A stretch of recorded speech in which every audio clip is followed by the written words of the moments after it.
Okay, hello. Thank you so much for joining us today. I'm Rose Miller, the chair of the California High School Democrats.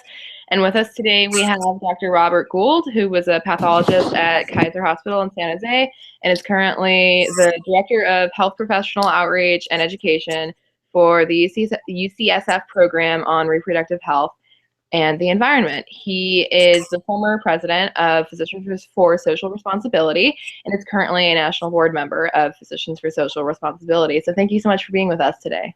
My pleasure. I really appreciate the opportunity. Yes, well, I appreciate it as well. So could you start off by telling us what Physicians for Social Responsibility is and what you guys do on a national level?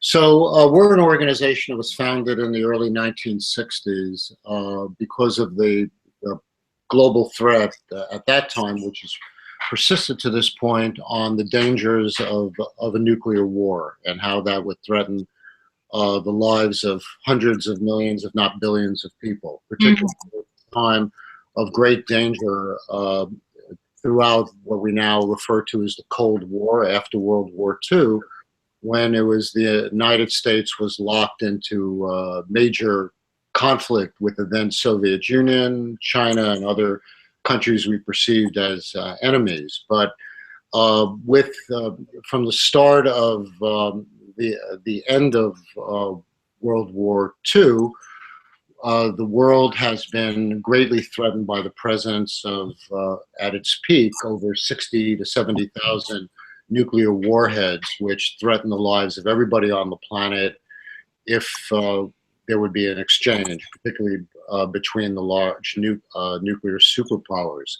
We have to remember that the nuclear age opened up with the end of World War II, where the United States dropped the two nuclear weapons on Japan, one in Hiroshima, and my t-shirt reflects no more Hiroshimas as a result of that, and in Nagasaki, that by the end of 1945, over 210,000 innocent human beings, Japanese, were killed. And this was due to what we understand are the effects of nuclear weapons, which have the explosive force of all of these weapons leads to intense pressures, wind, blast, and heat that incinerate people, depending on how close you are to where the bomb sets off. And that caused most of the immediate deaths on August 6th and August 9th, 1945. And by the end of 1945, many other people perished from the radiation that was released by these weapons. And not only do we think about the 210,000 people who died from such nuclear weapons, we also have to think of the countless people who perished from the acute and long-term effects of radiation, which include a whole host of chronic diseases, immune problems, ranging all the way up to cancer. And these are the dangers that we as physicians within other health professionals who work within Physicians for Social Responsibility have had as a core of our work from the time of the early 1960s. During the 1950s through the 1960s, millions of people around the world were mobilized against the dangers of the nuclear weapons. A lot of it because of the effects of the testing of these weapons, the explosive testing, very much larger weapons that were detonated at the time of Hiroshima and Nagasaki, led to radioactive material accumulating in fallout that itself has been estimated to have caused hundreds of thousands of excess cancers and hundreds of thousands of excess people dying of cancers. The very testing programs, such as in the United States, also included releases of radioactive materials, such as radioactive iodine, that was released in fallout or in very deliberate releases, like from our weapons facilities in Washington State.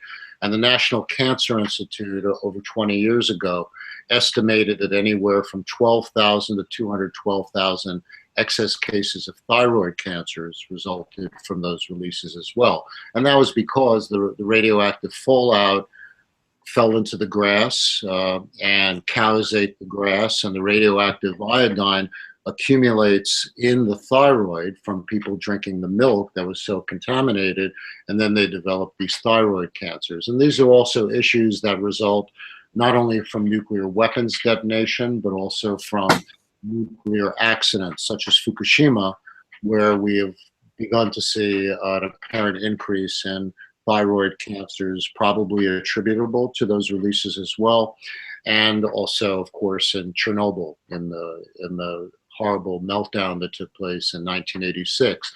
And because of this, and for a number of reasons, PSR has, over the years, not only been opposed to nuclear weapons, but also has been opposed to the use of nuclear power. We're critical of its plans to use it as as a way to deal with climate change, because we think there are many problems with nuclear power, such as been exhibited in Fukushima and Nagasaki, due to accidents, due to releases that take place that cause many health impacts, and also the fact that we recognize that many of the programs to develop quote unquote peaceful use of nuclear energy have resulted in many countries developing nuclear weapons programs as well. And it's called nuclear horizontal proliferation, where countries that have nuclear power capabilities basically have the materials, methods, the scientific cadre to be able to develop weapons as well. And we could attribute, say, the close to a nuclear weapons program that Iran had, and the North Korean program that we see now as a result of those types of transformations. Just to give an example, when I was growing up in the 50s and 60s, all of us as kids would be involved in shelter drills, where we were told we would hide under our desks. People could look at movies such as Atomic Cafe to sort of see what life was like in those days, where we would huddle under our desk and be prepared for nuclear war rather than fight against it, as many people were doing. And the joke was, when we got under the desk and got our heads between our legs, that we were basically kissing our asses goodbye rather than really dealing with the problem. I could still remember when I was about 6 years old, this would be 1958, my family in the Bronx, we would eat tomatoes, sardines and tomato sauce. And as a kid, I used to eat the bones as well, because you could, they were soft. And my father would warn me, don't eat the bones, Bobby, because the bones would accumulate the radiation from fallout and therefore could cause problems in children. Wow. And it was a result of this that, while many people were protesting nuclear weapons around the world, that early members of Physicians for Social Responsibility were involved in programs to collect baby teeth, to be able to document the accumulation of radioactive materials from the fallout. And these types of studies helped to fortify the movement against nuclear weapons. So in 1962, with a great deal of struggle, the leaders of the founding members of Physicians for Social Responsibility worked with the editors of the preeminent medical journal, the New England Journal of Medicine, to publish 4 major articles demonstrating what these health impacts of a nuclear exchange would be, how many millions of people would die if there was a release between the United States and the then Soviet Union, and the fact that even though we were being pressed to respond and treat the victims of a nuclear war, that this was a really impossible burden. Not only would so many people die, so many doctors and nurses would die, we wouldn't have enough burn beds. So from that point on, PSR sort of was very groundbreaking in saying, look, we can't pretend, we can't foster the delusion that we can somehow respond to a nuclear conflict. We had to step out of the traditional mode of physicians to treat people and say, we have to act from a public health perspective, we have to act from an upstream preventive perspective and keep such a war from ever happening. And this has really been the moral and ethical center of PSR since that time, that even if we had to act out of the normal role of physicians as, just counseling their patients, if we had to act politically to make those change the policies, this is what we needed to do to really prevent such a thing from happening. So that was sort of the core of our work, starting from the 1960s. In the 1980s, when President Reagan came to power, um, again, many people around the world felt very threatened by his policies and those of his advisors that say we could have a winnable nuclear war. It would be cool if we had a war and we only lost 25 million people. There were papers that were issued such as that. And again, we sort of had a rebirth as an organization, again, with millions of people out on the streets in the 1980s protesting the policies of the Reagan administration. And this movement led, and we were central to a movement where we engaged with our counterparts in the Soviet Union. So, for example, one of our founding members, Bernard Lown, who's a prominent cardiologist and Leahy Clinic in Boston. His counterpart, Yevgeny Chazov, was the cardiologist of Leonid Brezhnev, who was then the head of the Soviet Union. And this was basically a citizen diplomacy between physicians from the Soviet Union and the United States. It was demonstrated in one of the initial meetings that one of the people in a meeting between the Russian physicians and the American physicians started having a cardiac arrest. And both the Russians and the American physicians revived the patient. And it was a demonstrable thing how we could better work together than be enemies. And this movement led really to a major de-escalation of the very dangerous conflict between the United States and the Soviet Union at that time. And our organization, PSR, became the United States affiliate of a larger movement, the International Physicians for the Prevention of Nuclear War, which included physicians in the Soviet Union and countries around the world. And because of our efforts at the time to de-escalate the nuclear arms race, our organization was awarded the Nobel Peace Prize in 1985 because of those efforts. So that's the sort of the background to our nuclear work, which persists until this day. In the 1990s, PSR leaders also thought about other major global threats beyond the nuclear war issue.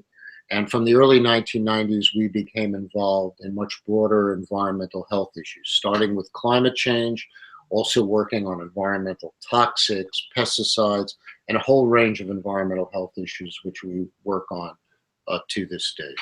And in many ways, until the most recent period, particularly younger physicians have been more drawn to the environmental health issues, which they're more aware of, like climate change, where the issues of nuclear war have oftentimes receded into the background for consciousness of people. And particularly at times like this, we're very motivated to raise consciousness about the nuclear war issues as well. So we have a full range of issues that we work with and are very sort of based in a profound appreciation for the connections with environmental and social justice as well. Wow, that is a lot that you guys do. So I'd like to come into how we got where we are today in a little bit, but kind of talking about more specifically, what does Physicians for Social Responsibility do, like on a state level, especially in California, as well as locally or on a regional level?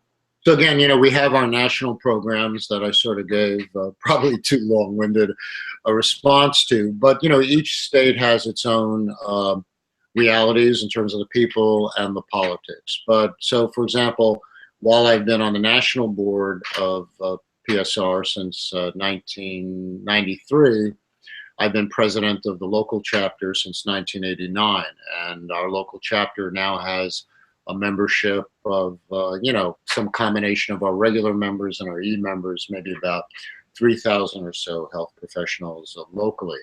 So we work on a wide variety of issues that have local impact and on a lot of different levels. We see ourselves as part of the broader movement for environmental health and for peace.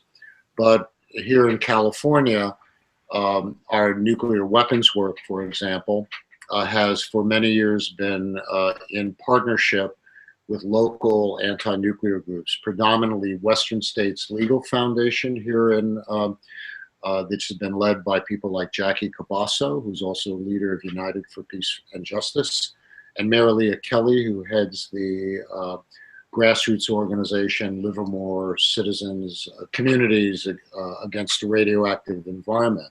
So part of our work against nuclear weapons has focused on the work at Livermore Lab, because Livermore Lab is in many ways the brains, together with Los Alamos Lab, run for most of its time by the University of California, that develops and designs new nuclear weapons. And not only do we see that as being a major danger and something to oppose because of the dangers of nuclear weapons we've talked about, but the very operations in Lawrence Livermore, as in many nuclear weapons facilities around the country, have been shown to release radiation into the environment. So Lawrence Livermore has released over 1 million curies of radiation through a variety of leaks over the years, which is a significant amount. They also, because in doing their work, involve a mixture of radioactive and organic chemical waste. So Lawrence Livermore is also a Superfund site. And many of the materials involved with the operations in Livermore have gotten into the community. And we were involved with community efforts against particular leaking of plutonium into Big Trees Park in Livermore, where children play and stir up the dust and are at risk of having these materials into their very vulnerable lungs. So that's been an ongoing partnership with those organizations. And every year we work with them and many others to have our annual protests at the Livermore Lab on Hiroshima Day, August 6th, or Nagasaki Day this coming year on August 9th, where we protest these weapons programs, and many of the participants engage in nonviolent civil disobedience as well. Our environmental work that continues alongside of our nuclear weapons work is obviously something that we as health professionals and people we work with, that's much more concrete, because we could work within our hospitals, within our health professional associations and others to raise awareness and to actually do work about climate change and toxics. So many of us try to educate our fellow health professionals through giving talks at our healthcare facilities to get people to work, because we think that if they can join us because of the particular credibility of physicians and other health professionals, this can really help to make important policy change. I could think of the work and the partnership with your dad, Dr. Mark Miller. And for those listening, this wasn't a pitched question to me. Example of Mark, who's a leading pediatrician and is steeped in public health consciousness. We partnered with Mark on development with his work in the American Academy of Pediatrics, the Pediatric Environmental Health Toolkit. And this is a toolkit that we literally have taught thousands of physicians, and Mark has been such an exceptional leader on this, so that, like, when we went to medical school, no one taught us these things. You know, do you ask your patients about where do they work? Do you ask a mother, is she working with solvents or other things under the sink? Is her partner a farm worker who's exposed to pesticides and comes home and doesn't necessarily take off the garments? These are the sort of advice and questions that really can protect the most vulnerable people in our world, particularly, the children. And our own work and my work at the University of California currently, in many ways, goes upstream. Before the pediatrician gets the problem child, we've been engaging in our program on reproductive health and the environment at UC San Francisco on engaging the OBGYN community. So when a woman comes in for her first baby visit, she gets materials and can begin to think about this and have a safe pregnancy.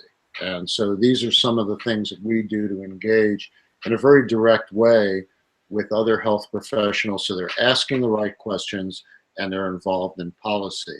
Many of us also work, for example, in the California Medical Association. So I've been a delegate through my work in the Santa Clara County Medical Association for over 20 years, where we engage our fellow physicians to support health protective policies, to protect farm workers from pesticides, protect communities from pesticides, and also we've developed policies to get the California Medical Association to take a stand to reduce the gases that contribute to global warming. And these activities, not only in our chapter, but in other chapters in Oregon, Washington, and Illinois, led to policies being developed at the American Medical Association. So over the last 10 years, the American Medical Association has developed policies that say it's our responsibility to educate our colleagues about climate change. They've developed policies that are very protective and safer chemicals and safer chemical policies to keep people from being exposed, and also to develop healthy food systems. And many of these policies are also carried out in very creative movements to get our very institutions from polluting through burning, starting with burning medical waste that polluted communities. We've stopped those types of incineration projects, and now we work with organizations like Healthcare Without Harm to transform our healthcare institutions so they reduce their climate gases. They have greener forms of energy because of the large demand of healthcare institutions. They bring in safer chemicals and also provide healthy food for their patients. So there are many different levels that we try to work, and because we have a unique ability to talk to health professionals, to leverage that to engage them. So kind of going off of what you're saying about your work with the environment, as well as your work with nuclear weapons and the nuclear threat, is the new leadership of the EPA, particularly with Scott Pruitt and the Trump administration, feeling about this as well? Is this concerning to you and Physicians for Social Responsibility? Well, it should be concerning to anybody who cares about environmental health and what these impacts will be. We understand that Scott Pruitt and the people who selected him, the Koch brothers, if one reads, for example, Jane Mayer's book, Dark Money, we understand that the very forces that have basically selected people like Scott Pruitt to be the head of the EPA, basically to dismantle it and to weaken its impact, that forces like him present a major danger to public and environmental health in our country. Scott Pruitt, during his tenure as Attorney General in Oklahoma, was one of the leading figures to challenge the Obama administration's health protective plan, the Clean Power Plan, that would reduce the very harmful emissions from coal-fired power plants that lead to severe respiratory problems, asthma, other lung diseases, all the way up to lung cancer through the release of toxic air contaminants, and of course the release of carbon dioxide that's a major contributor to global climate change. So at every level, this new administration probably represents the most retrograde type of people who severely challenge our public health. So we could see from the Trump administration's plans to slash the budgets of the Environmental Protection Agency and many other agencies that are charged with our protecting our public health, the denigration of basic science and scientific understanding by which we inform ourselves to, have the right policy decisions to protect public health. We have never, I could think certainly in my lifetime, seen such a profound threat to our health, not only to people in our country, and particularly the most vulnerable populations who might be near some of these power plants that are emitting these air pollutants, but to the whole world that we all now understand is under such intense threat from what climate change represents already, what we're seeing in terms of the melting of the Arctic ice caps, Antarctica, the rise of sea levels, the droughts, the fires. You can just go down the line And we're not waiting for 20 years to see these impacts start to happen. And people of your generation, I would just say, you have to do everything that you can, and it's your world. You're either going to have it or not. You're either going to have healthy children and grandchildren. I mean, I look at my 11 and 6-year-old grandchildren, and I'm sickened by the fact that we now have an administration that puts their lives and everybody around the world in such profound danger. So this is kind of a twofold issue as well, because not only is there all of this dangerous pollution and other issues going on with the environment, but there's also the nuclear weapons threat. And so you're talking a little bit about that earlier. But how did we get to where we are today from the 1980s, specifically with the Reagan administration? Well, you know, the Cold War ended large and not, you know, we had a great, and people who were working with us had a great deal to do with the ending of the Cold War when we got down with our Russian counterparts, and Gorbachev, after coming to the leadership of the Soviet Union, basically ended the Soviet Union. And part of that deal and the fall of the Berlin Wall was an understanding between the leaders of the then Soviet Union and the United States that in return for basically the Soviet Union ending, we would embrace their sort of getting reconnected with the world process. And there were a number of promises made. One of them is that our military alliance, NATO, the North Atlantic Treaty Organization, and all the countries and all the weapons that it has that represented a military threat to Russia would not expand beyond their borders at the time. That we would not employ missile defenses in the former Eastern European countries that were allied with the Soviet Union that would pose a threat to Russia, because if we had missile defenses, their nuclear arsenal would be weakened in response to ours. There were a number of steps that we could have taken to de-escalate the situation.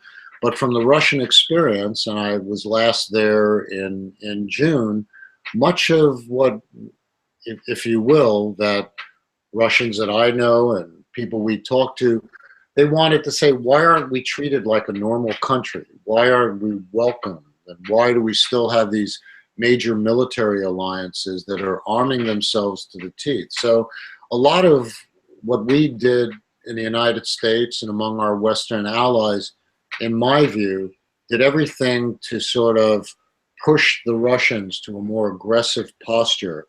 So where we began to dismantle our nuclear weapons, and we have had a number of agreements and have greatly reduced our arsenals, we have now gotten to a situation where the distrust between our countries is probably as great as it was in the 1980s, and a very dangerous time for us. Because even though we don't have as many nuclear warheads as we have, we still have the systems whereby if either through design or miscalculation, we could fire weapons to Russia and in reverse, and in 30 minutes, without a real ability to stop such a process from going forward, we could have a planet-ending nuclear conflict.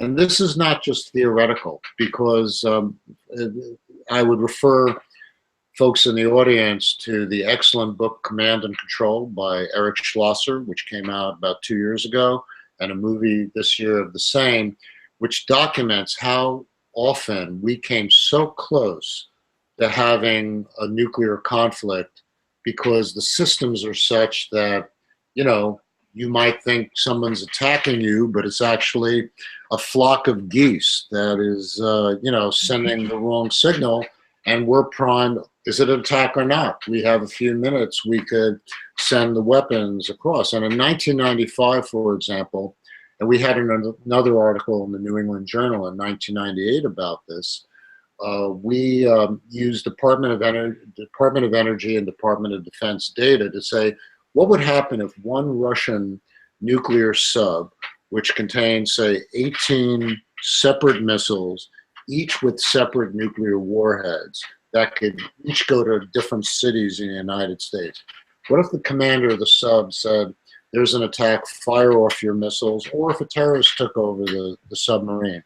We ran the numbers, and it indicated if such a situation happened, that there would be if they hit a number of American cities that were targets like the San Francisco Bay Area, that there would be about 7 million immediate deaths from just one submarine, and close to 750,000 in San Francisco Bay Area alone, and that wouldn't count all the people who would die from the radiation impacts that would then ensue after the initial blast. So were we just making up a tale? Well, it turns out in 1995, as one of the cardinal examples, we sent off out of Norway a weather satellite.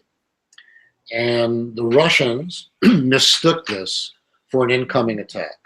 And the Russian leader at the time, Boris Yeltsin, was a known alcoholic, drinking all the time. And basically, they came within 4 to 5 minutes of sending off a retaliatory attack to the United States, which could have had, again, devastated, caused hundreds of millions of deaths around the world, because then we would have been triggered to respond as well. Now we say, well, that was the 1990s, but the fact is that we still have targeting plans that are exactly like this. It's called the Single Integrated Operational Plan. And so in a matter of a half an hour, the world could end in a similar way. So these are some of the challenges that we have at this point. So I would say that we do need to talk to the Russians. The only thing that I would support personally, and I would assume many of my colleagues in PSR, that the Trump administration was saying until a few days ago, in light of the alleged chemical weapons attack by Syria, is that we do indeed need to sort of be able to sit down and figure out a way to de-escalate the tensions and return to a process of ending the world from having the threat of nuclear weapons. And both Russia and the United States and all of the nuclear weapons powers, India, Pakistan, and others, need to support a process that PSR and our allies are engaged with right now at the United Nations to ban nuclear weapons. We have a treaty on the docket there that's very similar to the treaty that was passed to ban landmines, the landmine ban treaty of, now it's about 15 to 20 years ago.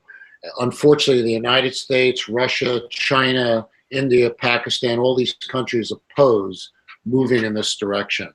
But that's something that we're trying very hard to get the world to support. And right now, 130 odd countries around the world support this. Unfortunately, they're not the countries that have the weapons. They really need to make the change. Right.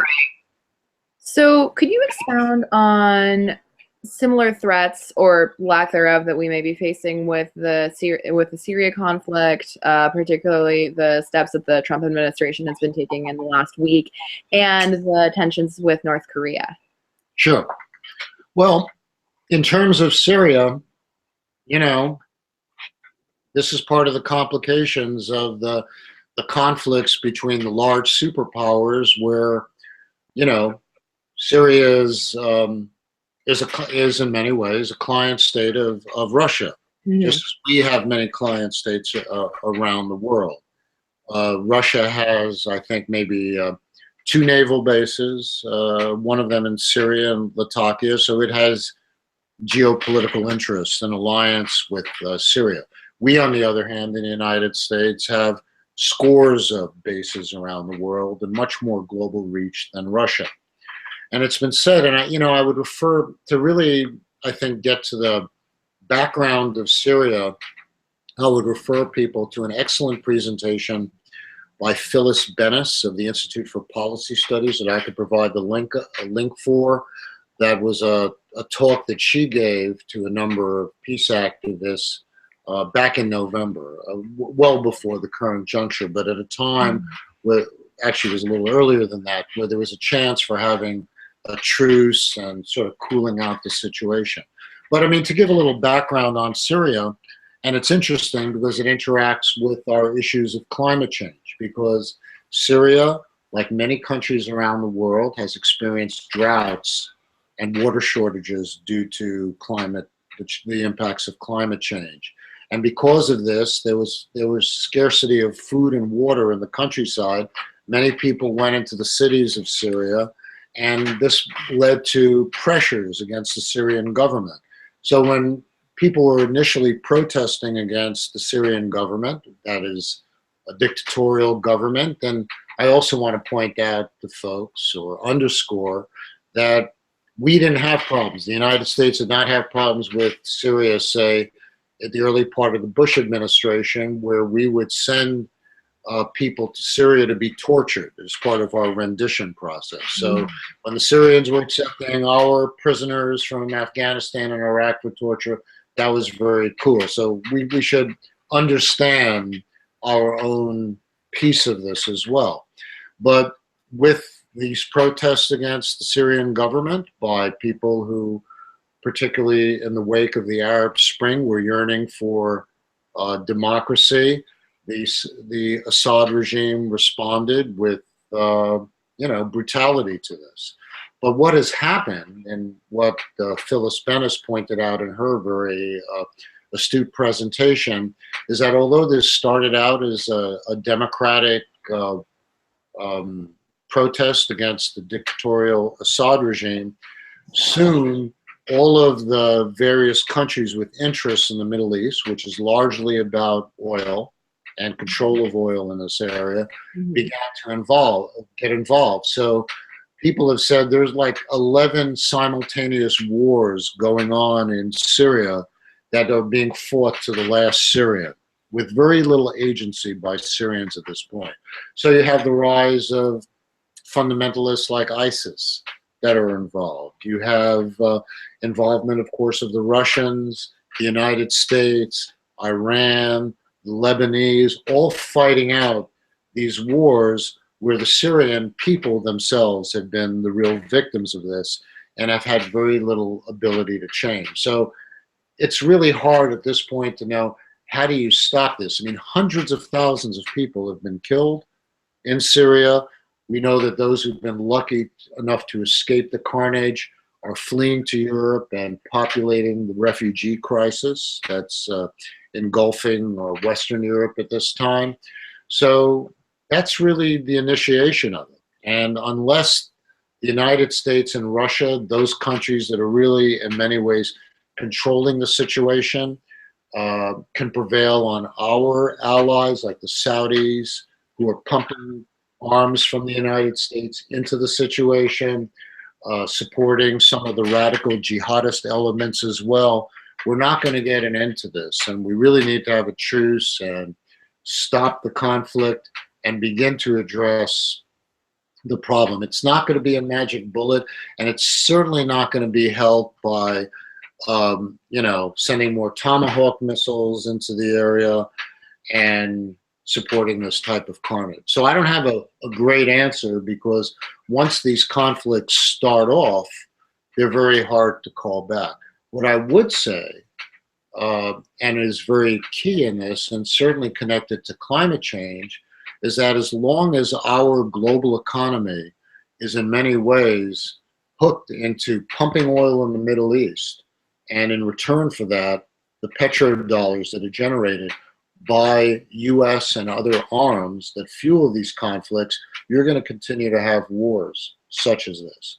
So even under the Obama administration, over $100 billion of arms went into the Middle East, largely to the Saudis. And this is in return for the rights to continue to pump oil, to fuel the economy, the very oil pumping that's leading to climate change. So there are a lot of areas. It's a multifactorial thing that we need to deal with. And while we're on the Syria conflict, less attention has been given to the fact that, although on a lesser scale, our government and the British government is helping to direct the Saudis to do similar incredible damage to innocent civilians in Yemen at the same time. Our government, under the Obama administration and continuing under the Trump administration is providing the flight coordinates and the intelligence so the Saudis can continue to devastate civilian populations in Yemen. So all the countries have blood on their hands here. And we need to have a process by which we stop killing other people, largely to keep the Middle East as a place where we can continue to get fossil fuels to keep our economy going and basically keep global warming going. Mm-hmm. Can you talk a little bit about how the United States has made this conflict and these tensions and the environmental impact worse? Well, a lot of it is this problem of pumping arms into the region. I mean, Right. this is not only in the Middle East, but in Africa and other places. And I signal out the United States. There are many other countries that sell arms as well, China, Russia as well. But we are responsible for somewhere, it's in the range of 70% of the global arms trade to countries such as this. And we have the bases around the world as well. And, I didn't answer your question about Korea. But, in terms of the Korean situation, we still have not signed the peace treaty from the Korean War with the Koreans. And we continue to have very provocative actions in terms of military maneuvers with the South Koreans that threaten the North Korean regime. Last week, Richard Rhodes, who is the Pulitzer Prize-winning author of Making the Atomic Bomb, gave a really astute talk at Stanford University, which discussed the fact that there are real concrete steps that the international community can take to sort of back us away from this impending nuclear conflict in North Korea. We're sending our armada up. We're doing very provocative actions that we're dealing with nutcases and lunatics, ranging from who's in the White House to who's in control of North Korea. So again, we have to think of concrete steps to de-escalate the tensions that can result in nuclear conflict. Not only do we send that message to North Korea, India and Pakistan also is a hotbed of potential nuclear conflict. And we have been, as part of our presentations at the United Nations, been talking about what the dangers of a conflict between Pakistan and India could represent. That could lead to 20 million deaths if even 100 Hiroshima-sized weapons would be detonated. But the other issues that we at PSR and our global allies have been talking about at the UN, and why there's such a global movement to end the nuclear arms race, and a real call for that, is that even if you had a regional war in South Asia between India and Pakistan, not only would so many people die from the nuclear exchange, but the soot and other materials from incinerating cities would block out sunlight to the degree that it's estimated that food production, corn, rice, and wheat would plunge over the course of a decade from sunlight being blocked out, that regional malnutrition from the crash of food subsidies, and I could provide these links to your audience as well, could result to anywhere from 1 billion to 2 billion people dying from famine, what we call nuclear famine. Now, I often offer as a joke to medical students I teach that I'm not saying here that we should have nuclear winter to counter global warming. Although it actually could be done, but we have other ways to stop global warming than setting off the chain of events that would plunge global temperatures and lead to so much death and destruction around the world. Mm-hmm. So these are all huge issues that you're dealing with, and that physicians. Huge as Trump's, yeah. But how can high school students help PSR, and how can high school students get involved and actually make a difference here? Well, we are an organization that, by dint of being physicians and health professionals, largely concentrates on trying to leverage those we can get to and bring them into the movement. So I would say that if high school students are interested in our issues, and it's, I can't tell you how pleased I am to have the opportunity to talk today, we have people, if there's an interest, actually go and give talks in high schools and, you know, talk to more people about these issues. But I would say it's not as much helping PSR. It's really helping all of us, what high school students can do. And at times like this, I have to say, although we, for example, have historically concentrated on environmental health issues and nuclear weapons issues, and will continue to work on that, we ourselves have to think at times like this, how do we actually help build the broader movement that cuts across all of our issues? Because really, at a time like this administration, an attack on one is an attack on all. So we as physicians, for example, are working with other physician organizations, such as Physicians for National Health Program, to say not only do we have to fight against the cuts on people's health care that the cuts on the Affordable Care Act represent, where 20 million or more people will now not have health care coverage if this goes through. But in a similar way, doctors who at this point have been working on single payer health care, which I and our local chapter supports as well, they also see that if we're going to defend health in a broad way, they also are going to join our efforts to work on global warming and nuclear weapons issues as well.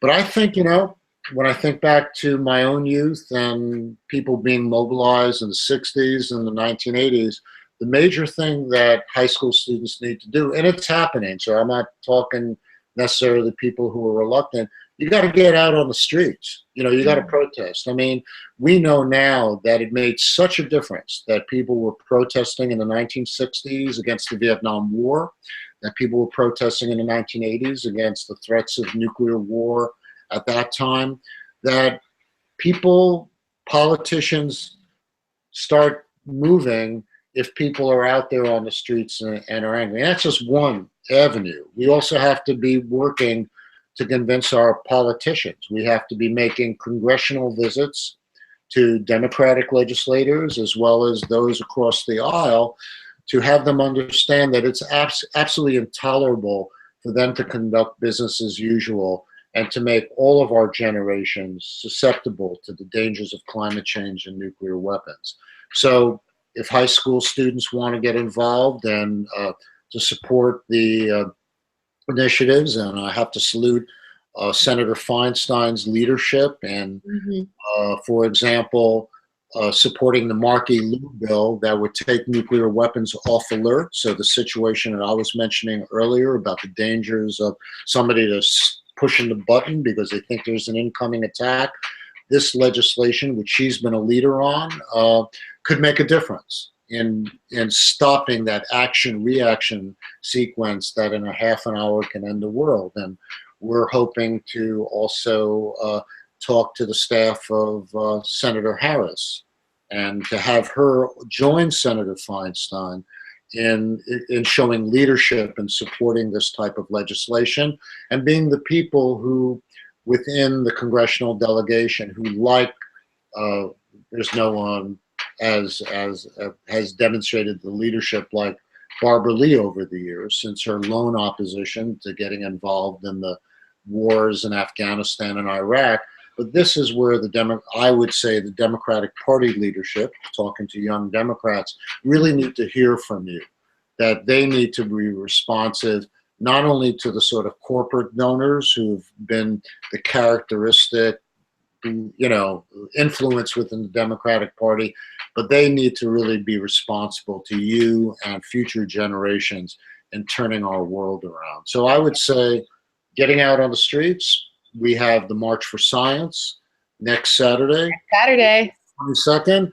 Here in San Francisco, we have a teach-in at UCSF to stand up for science. That's then going to have people marching with us in our white coats with Physicians for Social Responsibility and other physicians to march from UCSF to Justin Herman Plaza for the Stand Up for Science March.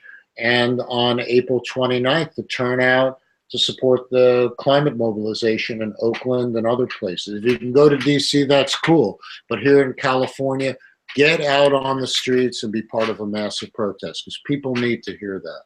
And get involved with trying to move our Democratic Party legislators to take active role on these types of issues.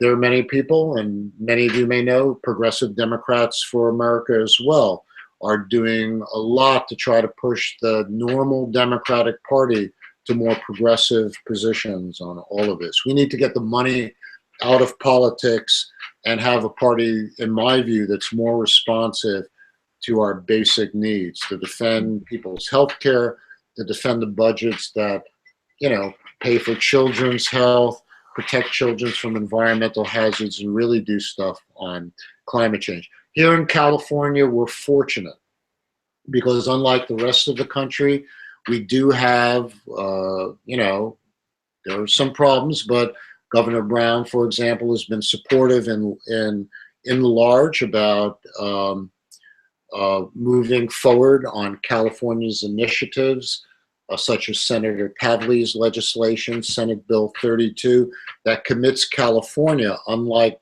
the rest of the country being threatened by Scott Pruitt, to move forward with our commitments to reduce California's greenhouse gas contributions, to continue to have California, which is the 7th largest economy in the world, to be able to produce electric vehicles and do other technological initiatives that help move the global economy towards more alternative energy and the sort of steps that we need to bring our country and the world off of carbon to different types of sustainable alternative energies that can protect us. So there's a lot to do in California.